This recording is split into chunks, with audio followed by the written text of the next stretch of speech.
Saviez-vous qu'il est possible de déchiffrer les pensées d'autrui en utilisant seulement 3 stratégies simples? Examinons quelles sont ces stratégies et comment les appliquer. Ces compétences sont nécessaires pour surmonter toutes les circonstances car, en les maîtrisant, il devient beaucoup plus facile d'interpréter et de comprendre les pensées d'autrui. Examinons une histoire sur le thème stoïcien qui illustre comment déchiffrer les pensées d'autrui. L'histoire se déroule ainsi. Dans un ancien village vivaient 2 frères. L'aîné était aveugle et passait la majeure partie de son temps à la maison, tandis que le cadet s'occupait de l'agriculture. Souvent, ils découvraient que leur champ était ravagé par des animaux sauvages. Le cadet, préoccupé par cette situation, a finalement trouvé une solution. Il pensa « Pourquoi ne pas demander l'aide de mon frère aveugle pour éloigner les bêtes du champ? Il pourrait rester parmi les cultures et alerter à l'audition de n'importe quel bruit d'animaux. » Après réflexion, le cadet construisit une petite cabane sur le champ et y transféra son frère aîné en expliquant « Frère, si tu entends un bruit suspect, crie simplement pour effrayer les animaux. Cela préservera notre récolte. » L'aîné accepta l'offre et commença à jouer son rôle dans le champ. Chaque fois qu'il entendait un bruit d'animaux, il criait pour les effrayer. Ainsi se passèrent plusieurs jours jusqu'à ce qu'un cerf traverse rapidement le champ, endommageant une partie de la clôture avant de s'enfuir. Peu après, le roi, qui poursuivait le cerf, arriva sur les lieux. Le monarque s'adressa au frère aveugle et lui demanda s'il n'avait pas vu le cerf passer. L'aveugle répondit « Votre Majesté, je suis aveugle. Comment pourrais-je voir un cerf? Cependant, je peux vous assurer que la créature qui s'est enfuie de mon champ ne vaut pas votre chasse. Vous gaspillez vos efforts en vain. » Le roi fut stupéfait par les affirmations du frère aveugle et l'interrogea sur ses connaissances. Il eut des doutes sur la véracité des propos de l'aveugle, car malgré sa cécité, il exprimait une opinion sur l'importance du cerf. À cela, l'aveugle répondit « Votre Majesté, la créature que vous poursuivez est en réalité une biche enceinte.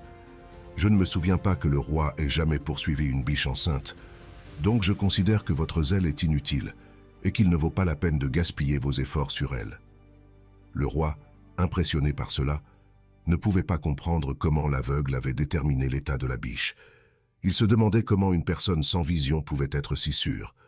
Sous l'influence du désir de vérifier cela, il ordonna à son commandant « Capturez cet animal vivant.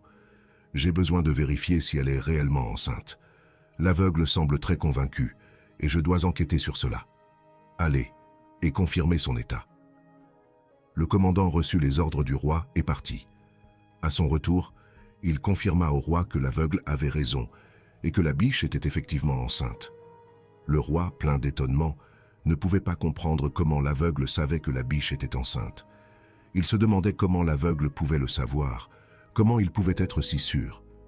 En interrogeant le frère pour clarifier le mystère, le roi dit « Je peux douter du fait que vous êtes réellement aveugle, mais je suis venu vous poser une question.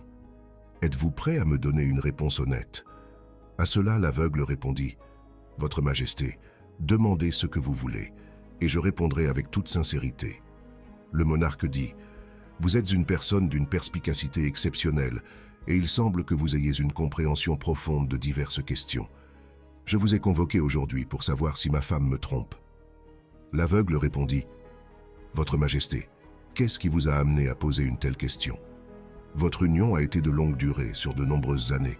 Pourquoi alors de tels doutes surgissent-ils maintenant dans votre esprit? » Cependant, le roi insista, affirmant « Vous devez répondre à cette question, sinon vous serez exécuté. » Face à la menace du monarque, l'aveugle exprima « Votre Majesté, pour vous donner la réponse que vous cherchez, j'ai besoin que vous satisfassiez une de mes demandes. » Le roi demanda « De quoi s'agit-il » À cela, l'aveugle répondit « Pour cela, j'ai besoin de rester seul avec votre épouse dans une pièce. » Au début, le roi était mécontent de cette proposition, mais finalement, il accepta et ordonna à son commandant de laisser l'aveugle et la reine seuls dans la pièce. À ce moment, l'aveugle exprima l'intention d'établir un contact physique avec la reine. Face à une telle déclaration, la reine réagit violemment. Après le conflit, l'aveugle parvint à s'échapper et se présenta devant le roi.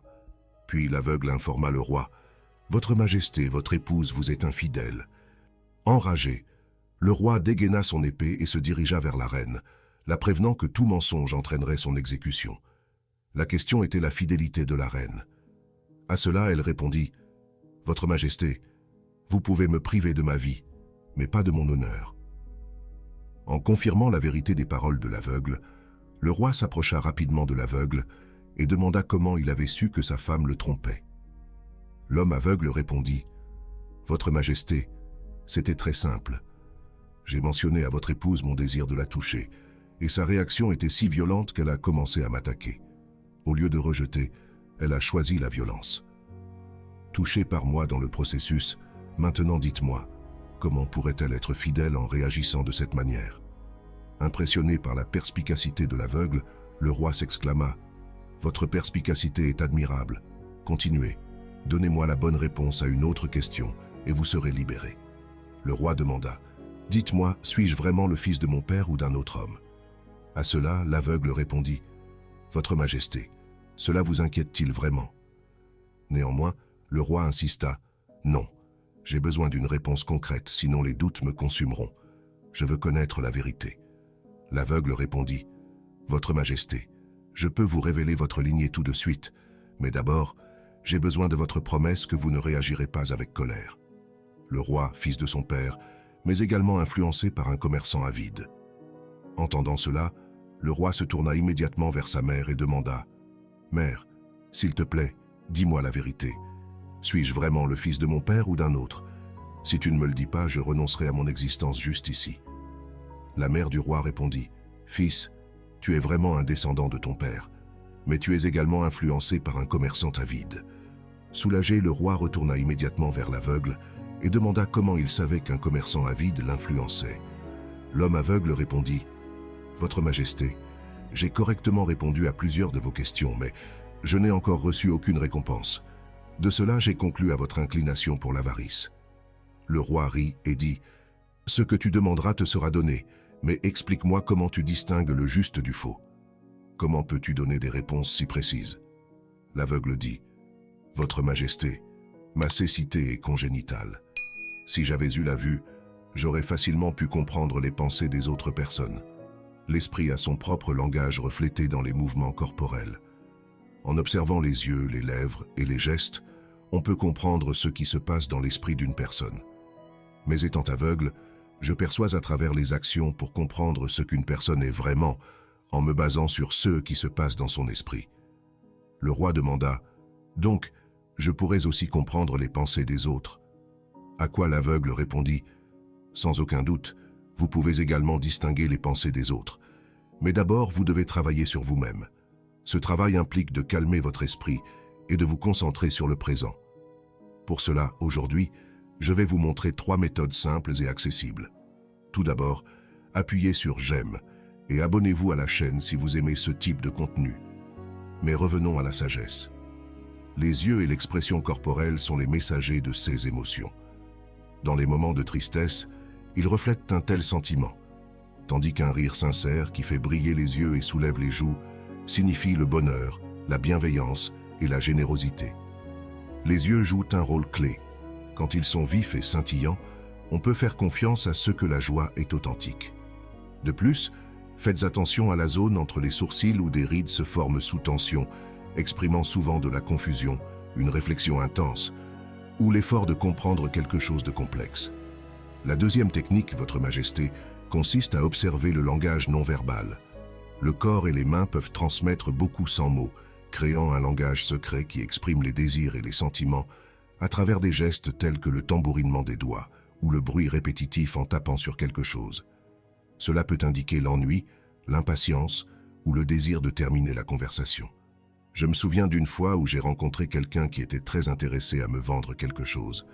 Ses doigts tapotaient rapidement sur son genou, indiquant un désintérêt ou une anxiété à finir notre conversation. Au contraire, une personne qui reste immobile et prend une posture détendue montre de l'attention. Ce comportement reflète un intérêt sincère et le désir d'écouter davantage. Je me souviens comment mon professeur perspicace adoptait souvent une telle posture.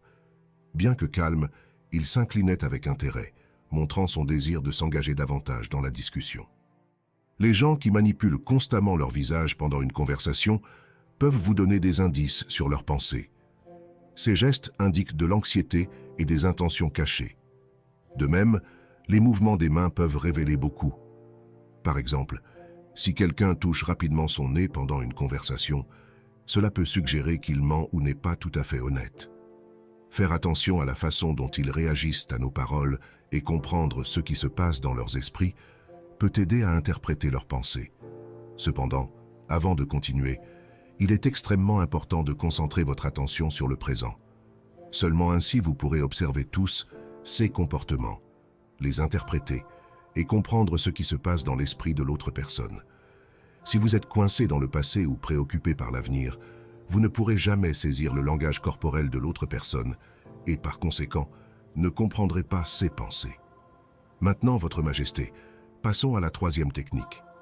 Avant que je ne la dévoile, pour que vous puissiez concentrer votre esprit, nous pouvons comprendre les pensées des autres, en particulier lorsqu'ils sont également concentrés sur le présent. Il est important de ramener nos esprits dans le présent pour capter leurs pensées. En continuant avec la troisième technique, l'aveugle a dit au roi que pour comprendre les pensées de quelqu'un, observez sa voix.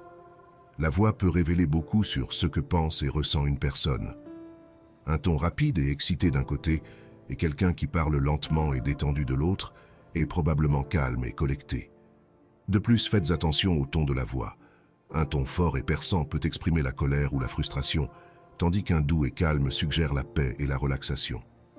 Je me souviens avoir parlé à quelqu'un qui prétendait être heureux, mais sa voix était tendue et agitée, me faisant douter de sa véritable joie.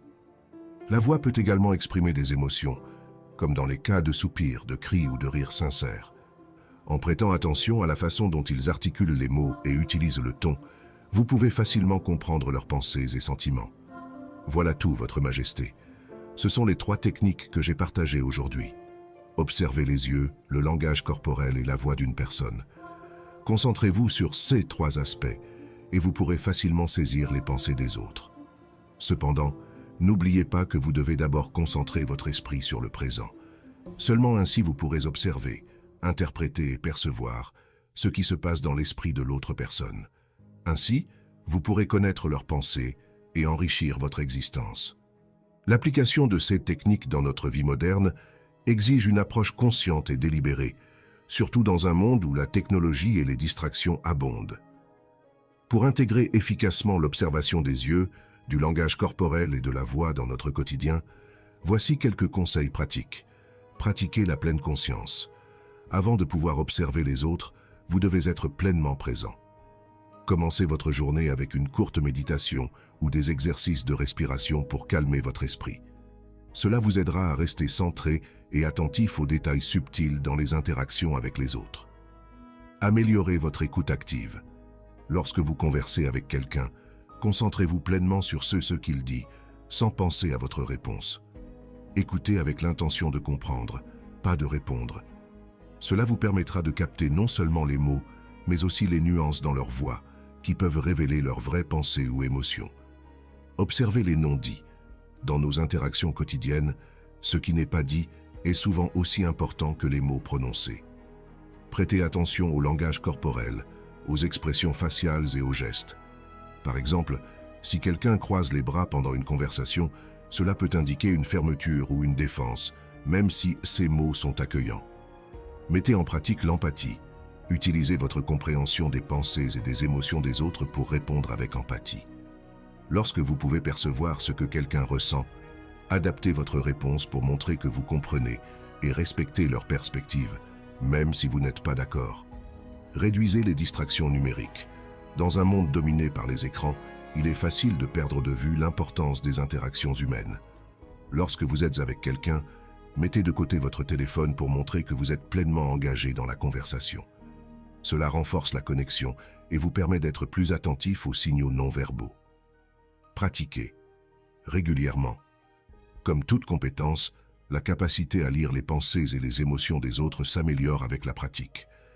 Cherchez des occasions de pratiquer ces techniques dans diverses situations sociales, que ce soit au travail, avec des amis ou même lors de rencontres fortuites. Restez ouvert et curieux. Gardez un esprit ouvert et curieux. L'intérêt sincère pour les autres, combiné à la capacité d'observer attentivement, ouvre la porte à des relations plus profondes et plus significatives. En appliquant ces techniques dans notre vie, Nous pouvons améliorer non seulement notre capacité à comprendre les autres, mais aussi notre manière de communiquer et d'interagir, ce qui mène à des relations plus enrichissantes et à une meilleure compréhension de soi. Merci d'avoir regardé cette vidéo et j'espère que ces conseils vous seront utiles. Envisagez de partager avec ceux qui doivent la voir. Après tout, la sagesse doit être partagée pour fleurir. Commentez avec « Je suis stoïque » et je saurai que vous avez regardé jusqu'à la fin. Maintenant que vous choisissiez le chemin du stoïcisme à droite ou à gauche, vous avez 2 vidéos stoïques qui vous plairont. À la prochaine fois.